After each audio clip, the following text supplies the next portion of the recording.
ನಾನು ನೋಡಿದ ಒಂದು ಮಗುವಿಗೆ 8ರಿಂದ 10 ಜನ ಹತ್ರ ನಾನು ಈಗ ಹೇಳಿದಂತಹ ಚಾಟ್ಸ್ ಮಾಡ್ತಿತ್ತು. ಟಿವಿ ನೋಡೋದು ನಿಲ್ಲಿಸಿ ರೂಮಿಗೆ ಹೋಗಬೇಕು ಅಂತ ಇನ್ಸ್ಟ್ರಕ್ಷನ್. ಇದು ಆದ ಕೂಡಲೇ ಅದನ್ನು ನಿಲ್ಲಿಸಿದ್ದಾಳೆ. 10 ಮಿನಿಟ್ ಬಿಟ್ಟಿದ್ದಾಳೆ. Same thing is started with one more person, another guy. Take off all your dress. ಹುಡುಗಿ ಓಕೆ,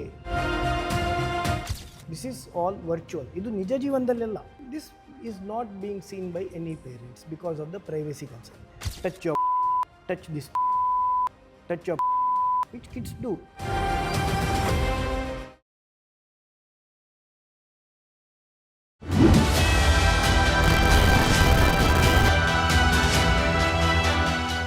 ನಮಸ್ಕಾರ, ಇದು ಕೆ ಶಾಕ್. ಪೋಷಕರೇ ಹುಷಾರ್.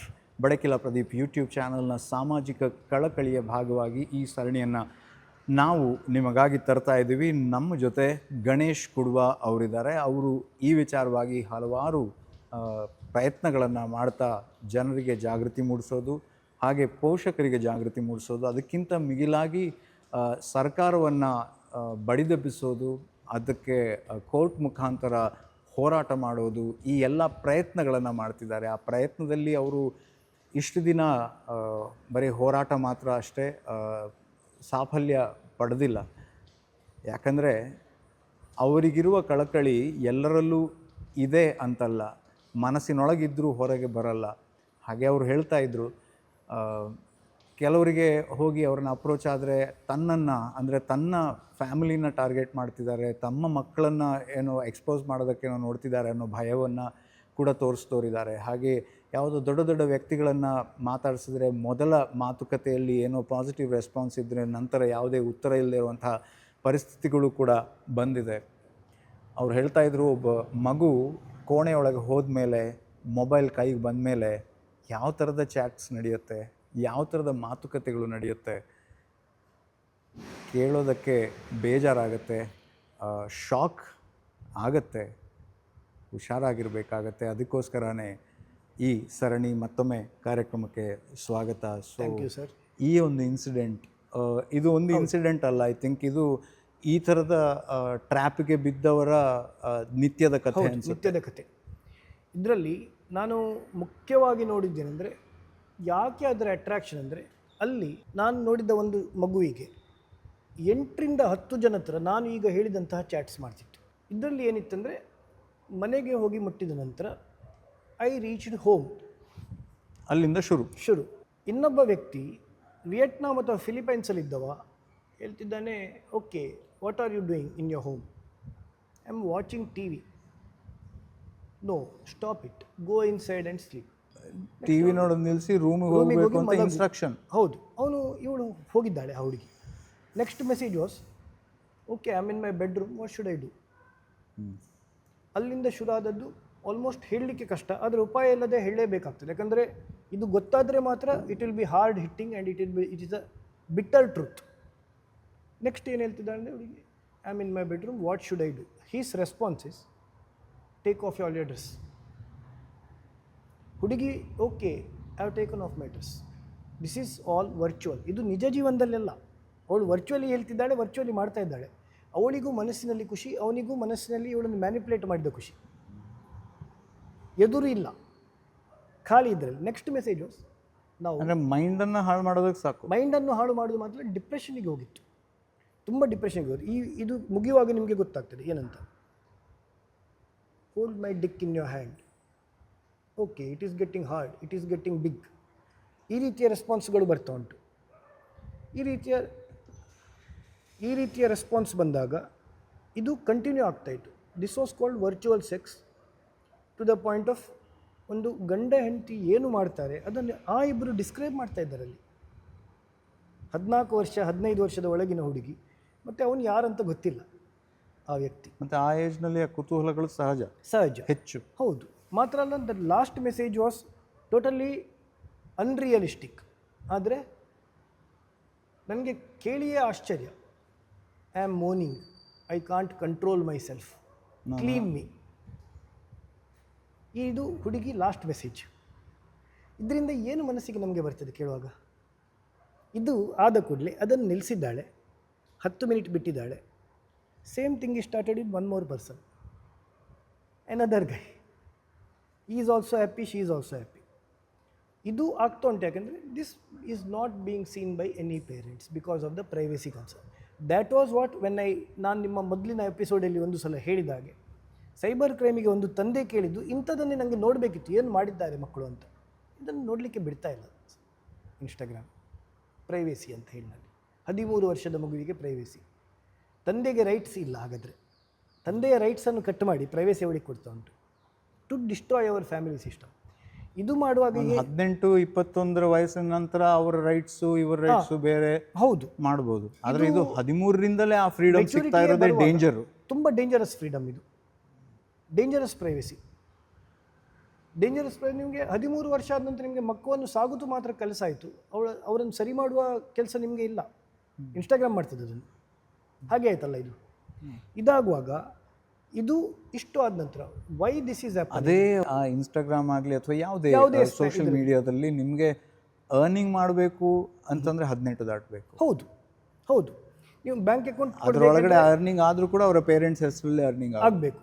ಇದಿರುವಾಗ ಇದರಲ್ಲಿ ಸೈಡ್ ಇದೇನೆಂದರೆ this what I told you ನಾವು ಟೆಕ್ಸ್ಟಿಂಗ್ ವಿತ್ ದ ಎಸ್. ನಾವು interestingly in direct message option, not only Instagram, Snapchat and every other app. Snapchat, which is a camera app, it is also allowing officially a camera app.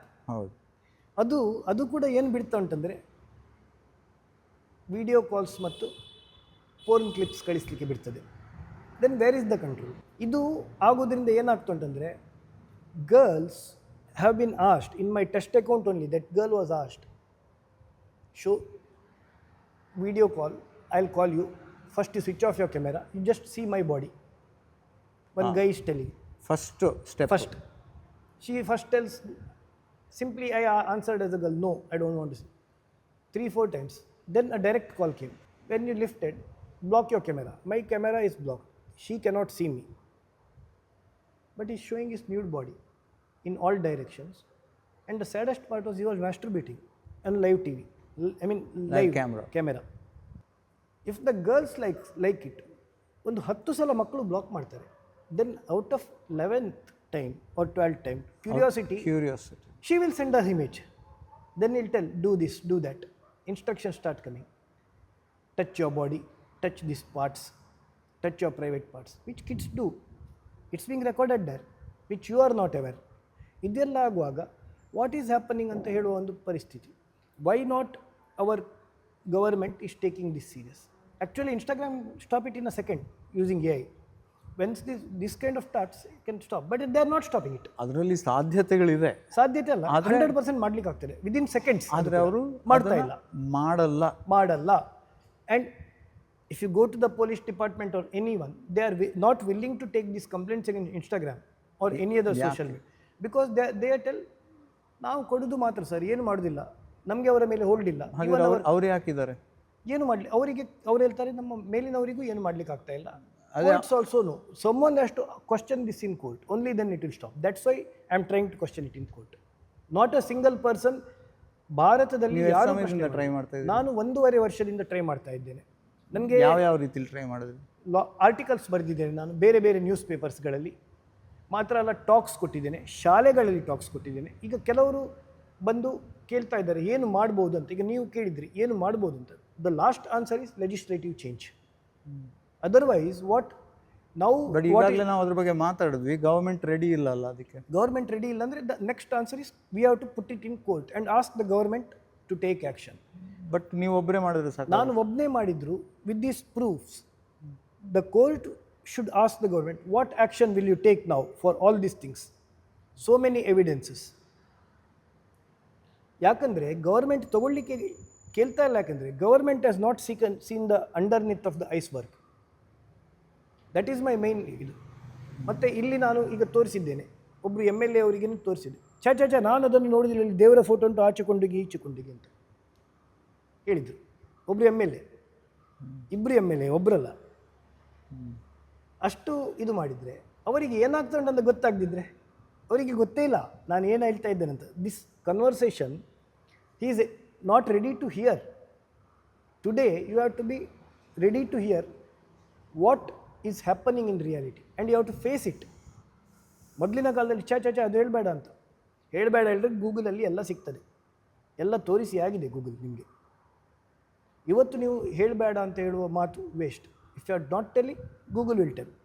If you are not educating a kid, Google will educate or social media will educate. So better you take action. Education ಕೂಡ ಹೌದು, uncontrolled. So ಇದನ್ನು ಏನು ಮಾಡ್ಬೋದು ಅಂತ ಹೇಳುವ through R series ನೀವು ಏನನ್ನು ನಿರೀಕ್ಷೆ ಮಾಡ್ತಿದ್ದೀರಾ ಮತ್ತು ಏನು ರಿಕ್ವೆಸ್ಟ್ ಮಾಡ್ತೀರಾ ಅದು ಜನರಿಗಾಗಲಿ, ಕೋರ್ಟ್ಗಾಗಲಿ, ಗವರ್ಮೆಂಟ್ಗಾಗಲಿ? I would request a High Court lawyer or a Supreme Court lawyer to hear this properly and put a public interest litigation. I am willing to be the ನನ್ನ ಹೆಸರಲ್ಲಿ ಮಾಡ್ಬೋದು, but I am not a lawyer. So I need a lawyer who is ready to fight this in the Supreme Court or High court.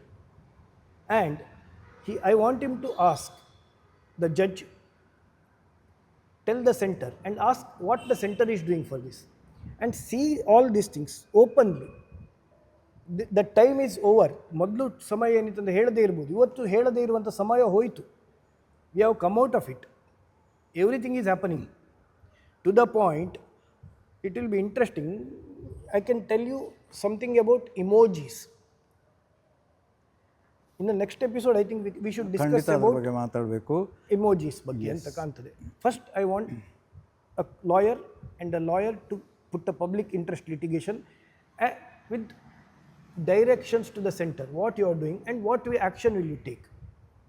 I am doing it seriously out of concern for India's children, India's daughters mainly.